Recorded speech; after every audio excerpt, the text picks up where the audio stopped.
Welcome to the Super Gamer Podcast. Welcome to the new Super Gamer Podcast, episode 168.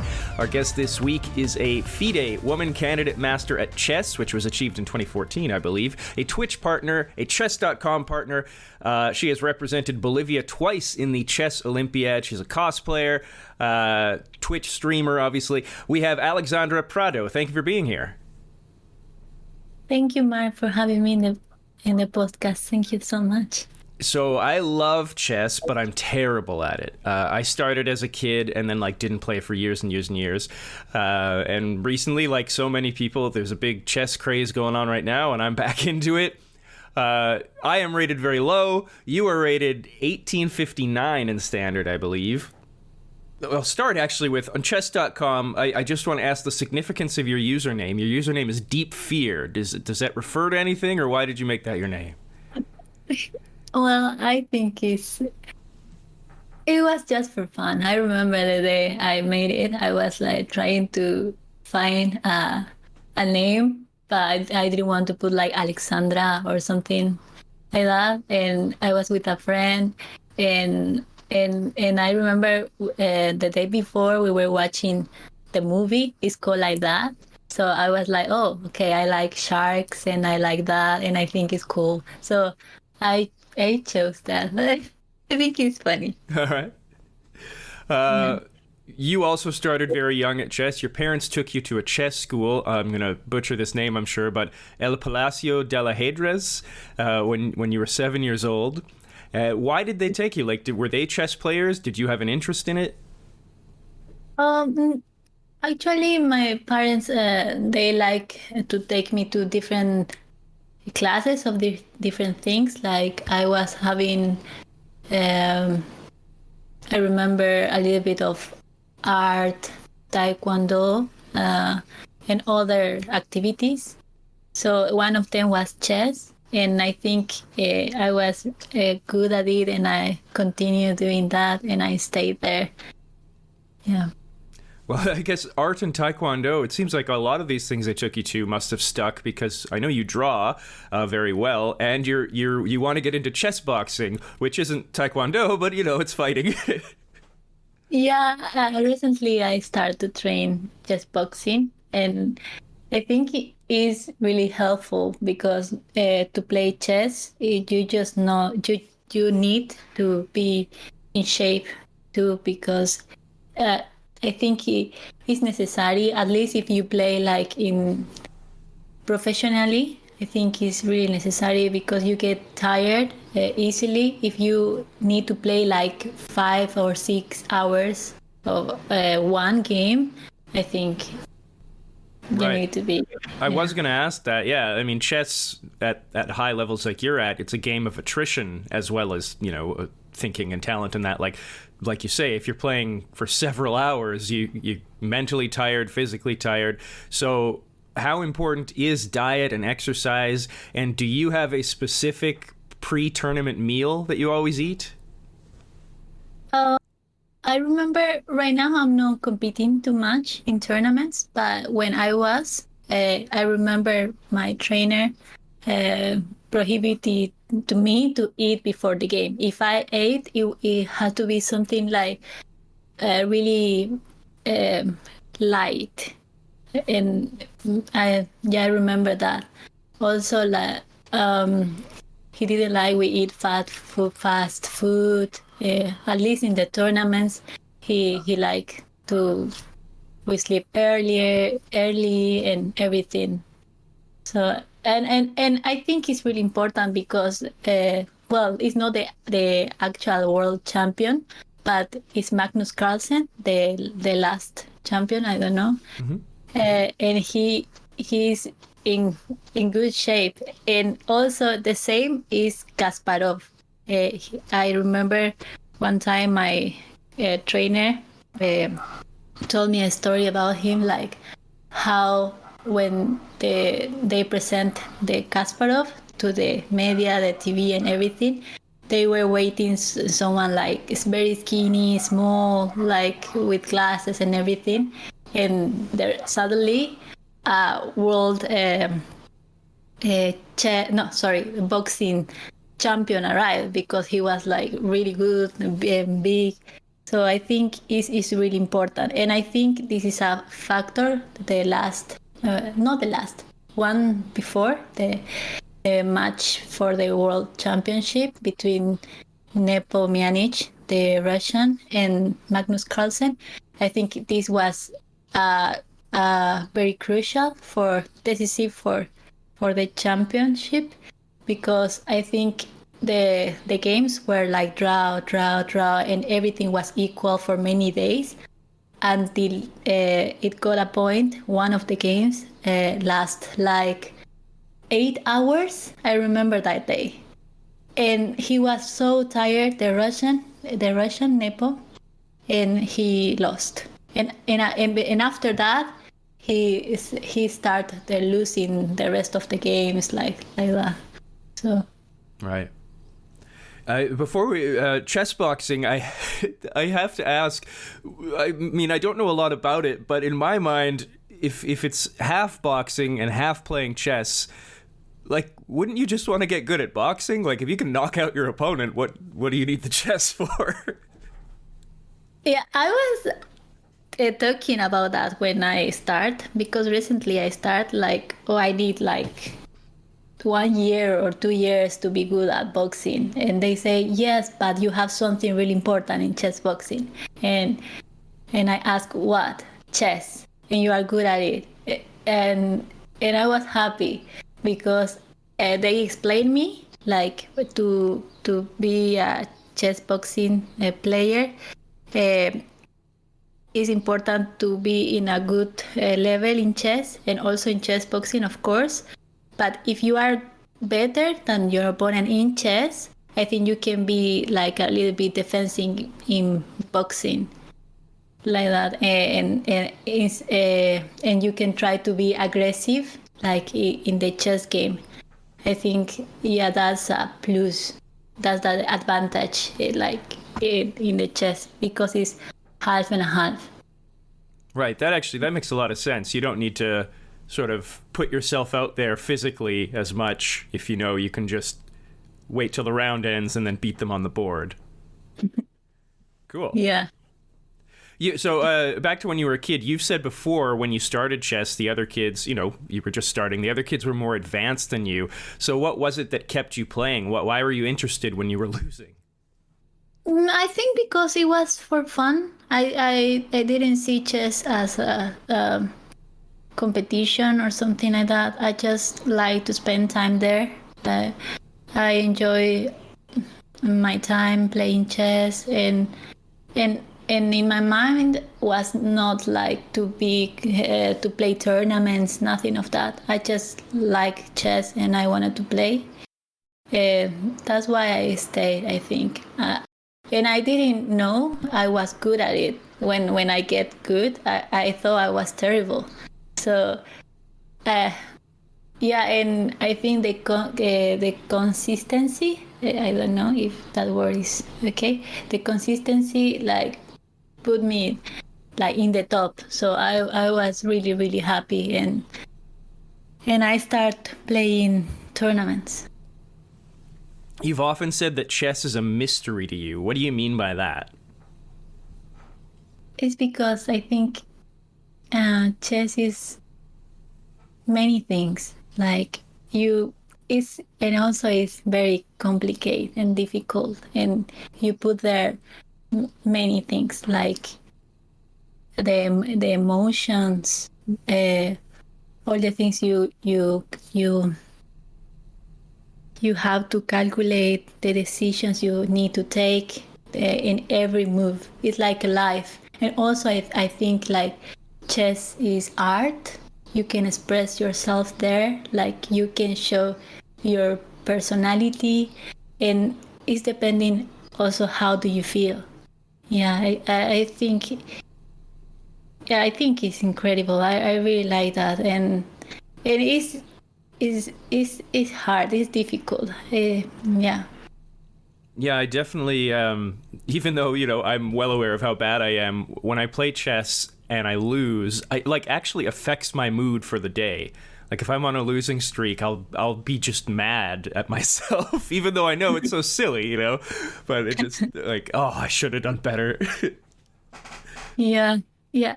I have this before too, because I remember when I play sad like that, or I had a bad day and I was no focus and I just lost the games.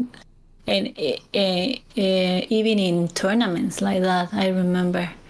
So, but instead, when you are relaxing, you are happy, and you want to play chess, I think the results can change. So you live in France now, where you get more opportunities to play in tournaments and such. Do you see yourself down the road, like, would you like to go back to Bolivia to grow the game, or is that in your mind at all? Yeah, at some point of my life, I would love that. But right now, I want to keep growing here outside, and uh, I like the idea to travel to many tournaments, because when you are there in Bolivia, it's very difficult to travel to international tournaments, even national tournaments. There are not many, and I think being here in France, in Europe, can give me many opportunities, either to play or streaming on or visiting and meeting other people. I really like this, and I think it's a cool opportunity. I like the kids, so I would like to teach to some kids chess. Maybe in the future I will like to open some chess school in Bolivia, but like no for now. Speaking of France, I know you're trying to pass your French exams. You're learning French, and you're playing Disco Elysium in English and French to achieve that, to learn more, which is such a cool idea. I've heard of people, I know there's a wrestler who used to watch wrestling in English and French, and that's how he learned English, because he was a native French speaker. So there's cool ways to do stuff like that. How is your French coming along? To be honest, it's not very good. I'm here in France, but when I arrived, I didn't speak any of English. Well, I was speaking just a little, like I knew the words, but I never had a conversation in English. So I came here, and then the lockdown happened, and we were there, so I couldn't meet people outside. So I started to work in chess, and recently, like I don't know, like more than a year, almost 2 years. Yeah, I start like learning English, and I fell in love with the language. I like more than French, and I start like studying like crazy, and and talking with a lot of people in English, and I put myself a challenge to stream in English and to try to to make content in English and everything. So that's the problem. My French is not very good right now, and yes, I can speak, I can live here, but it's not easy for me. It's because my mind is set up like, no, you want English like that.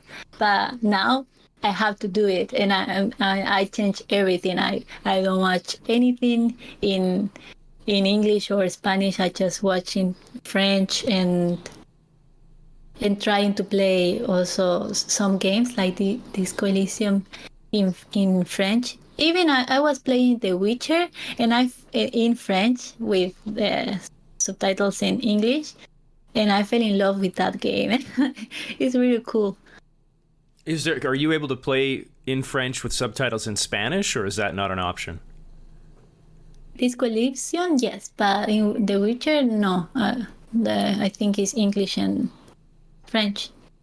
Right. And do you find, like, is it helpful playing the games that way, or like I'm wondering if, because there'd be so many specific words to, like, medieval fantasy or something, like, just Yeah, It's more difficult than I thought. Like at least this Coliseum is more difficult because they are really weird words. Yeah. Uh, and yes, it's more difficult than I thought. But I'm doing other things to learn French. Yeah. Right. Also on stream, you were playing against, I hope I pronounced this name right, Phoebe Witt or Witta. You were playing, and you said you were not good at trash talk, and that was the first time you were trying trash talk. You were both kind of trying to trash talk each other, but you were both being so nice to each other. So, like, the trash talk seemed to fall to the wayside as you guys were just like, "Hey, you're so good, and this is fun." Yeah. Recently, I had a stream with her, and yeah, actually, I think it was my first stream like this because the last collabs were not exactly like this, like talking in the middle of the game. And yeah, I'm not very good in trash talking. I'm trying. Actually, I'm traveling this week to Paris for TwitchCon. Is the next weekend, and I will be there, like trying to make some content and everything. And I'm very excited because this, for the first time, I'm going to meet like all the other streamers, and I think this will be a really cool experience for me, and I'm very happy. I will try to trash talk there, but I hope I can. Is there much trash talk in chess, like in over the board games? Are people doing that? Oh my god, yes. Yes, they are. Yeah, I think at least this girl, like these girls, um, the Bote sisters, Right. they are really good at it. Yeah. And also Dina, she's a Russian, but she lives here in France, and I think she's the best trash talker in chess. Does it throw Yeah. you off your game when you hear stuff like that? Sorry? Does it like throw you off when you get trash talked? Or are you like, oh no, now I'm blundering?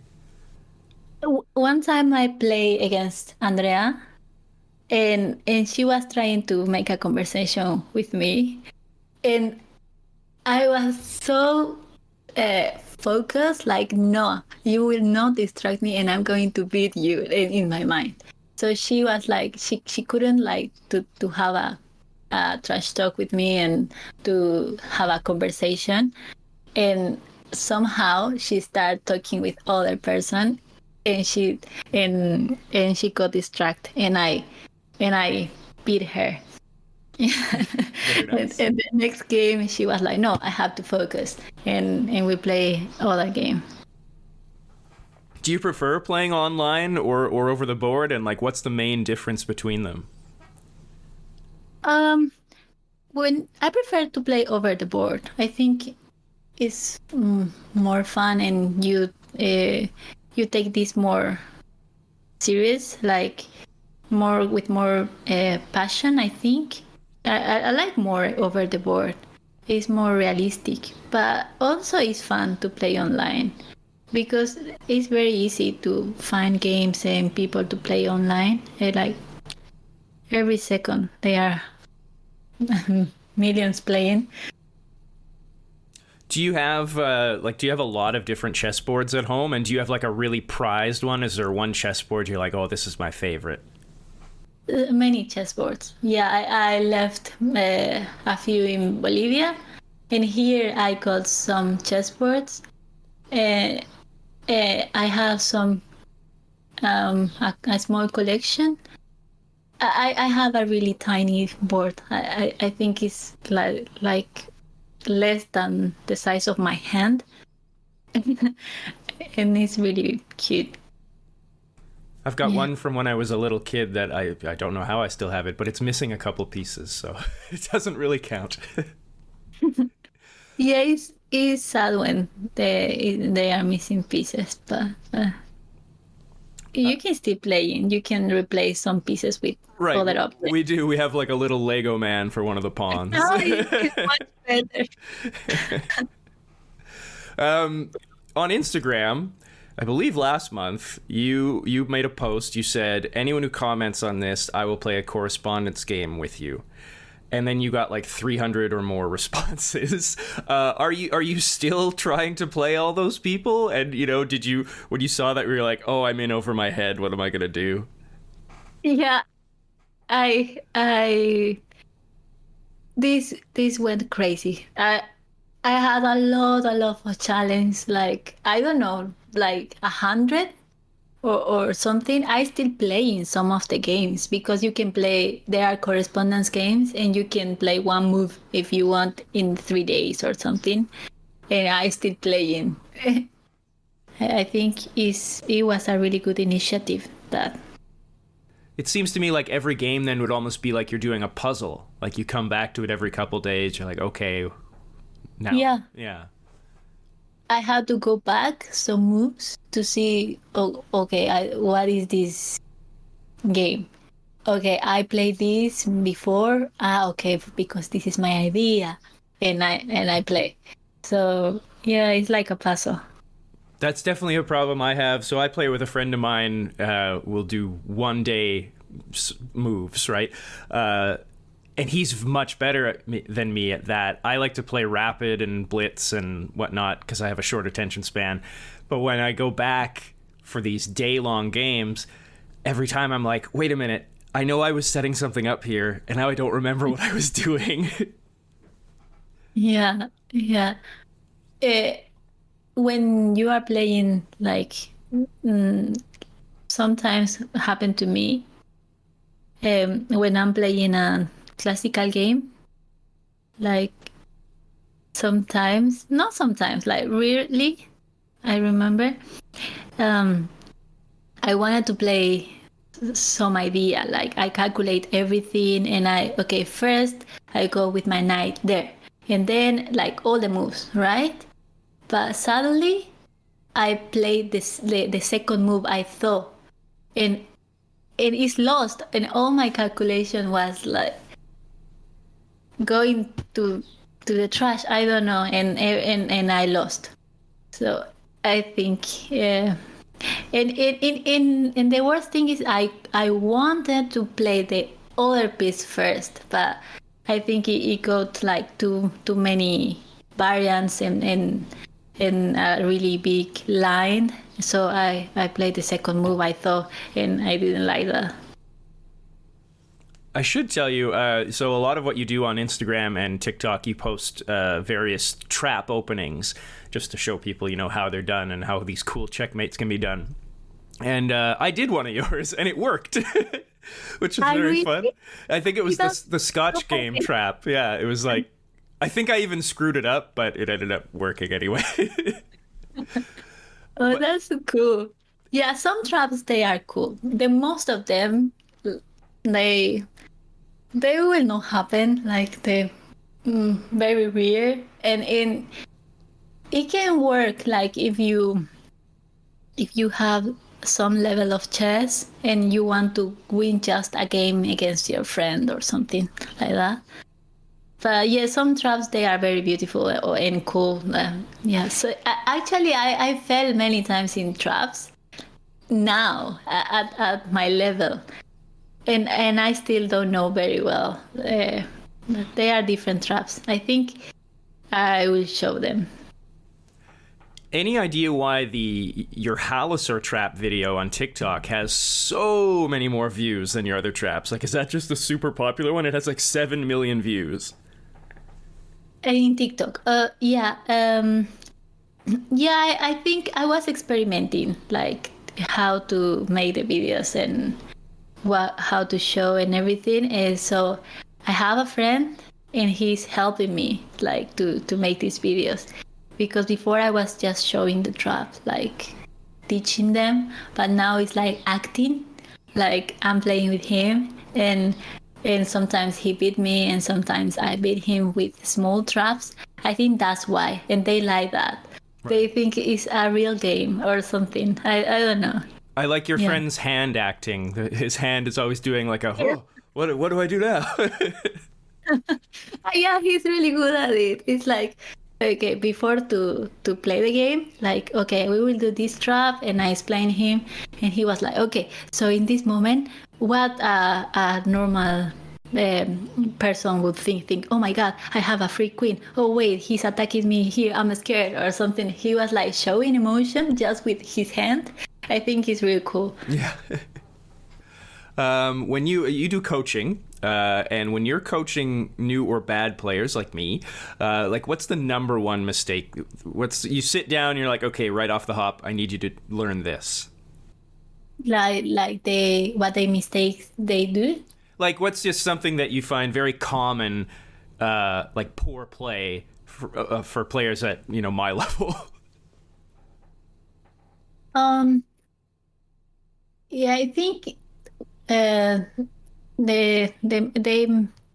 principal mistakes is they don't know the basic concepts, like of how to play chess. I'm not saying how the pieces move. I'm saying like the different principles, like dominate the center, castle, and don't move the same piece twice. These things are really important. Like before to play, you should ask yourself if the opponent is not attacking something. And after you saw that, like, okay, do I have a better move than the one I want to do? And I think these questions and these things are important. And the beginners, that is the main problem. Like, they need to learn these principles and things. Yeah. Right. So it's a matter of studying. Yeah, and playing too. Like, because if you play and you understand like why you have to develop your pieces towards the center, or why you put your bishop in here, so the ideas of the games, and I think you start to get better. Like, I think the most important thing in a chess game is to have a plan, because moving the pieces without purpose or attacking, I mean, to attack is good, but it's much better if you have a plan. Like, I'm moving my knight because I think I'm moving my knight to this square because I think it's a really good square for my knight, because dominate these other squares. And my idea is to bring the queen with the knight and set up an attack, or I don't know, something like that. That's good advice, but I think I'm going to need several more years of practice. I noticed that one of your puzzles you posted on Twitter, actually, you said, can you find the mate in 5 moves? And I was just like, well, no, I can't think that far ahead. If it's more than 2 moves, I got nothing. Yeah, when there are force moves, like with force moves, I mean like the opponent cannot move another piece. Like, if I check, you have to move the king. You don't have other options. So that is, the puzzles can be easy if they are made in 5, in 6. Yeah. And then what about when you get coached? Like, I know you recently did a stream with Kostya Kavutsky. I may mispronounce that. I'm so sorry. But what kind of stuff are you looking to learn when you're at your level? Well, in my level, the principal thing I want to train, I think, is like, I'm struggling to find the killer move. Like, I set up everything how I told you. Like, I have a plan. I have some tactic, but I cannot find it. Like, I know I can solve tactics and everything, but it's not very easy when like nobody will come to your game and tell you, oh, you have a tactic here, because you have to feel it. You have to try to think and use your time in that moment, because if you think a lot in all your game, you don't have time and you lose on time.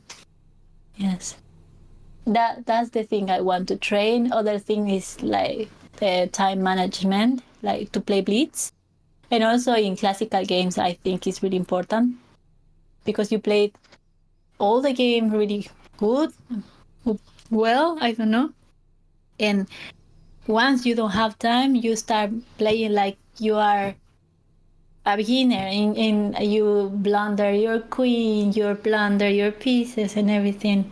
So I want to start training that, and also some strategic. I think I'm missing strategic too. So you did mention TwitchCon. I just want to ask, so July 7th and 8th, TwitchCon in Paris. What do you expect to be doing there? If people come and recognize you, should they challenge you to a game or what? Yeah, I want to play with a lot of people. I want to play many games that day. I want to play with other streamers. I want to stream, IRL stream. And I want to have fun. I'm very curious, like who will come to play with me, and I just don't want to play chess. I would like to do another activities there, related to chess and not related to chess. So I'm very happy. I don't know. I'm nervous. It'll be a good chance to try out your French. Yeah, I will try. Definitely, I will try my French and my English too. Cool. Well, people can check you out at your Alexandra Chess on Twitch, alexandrachess.com. Anywhere else you want people to find you? My Instagram, alexandra.chess. Alexandra Chess, thank you so much. Alexandra Prado, I should say. Thank you. Thanks to you, Mark.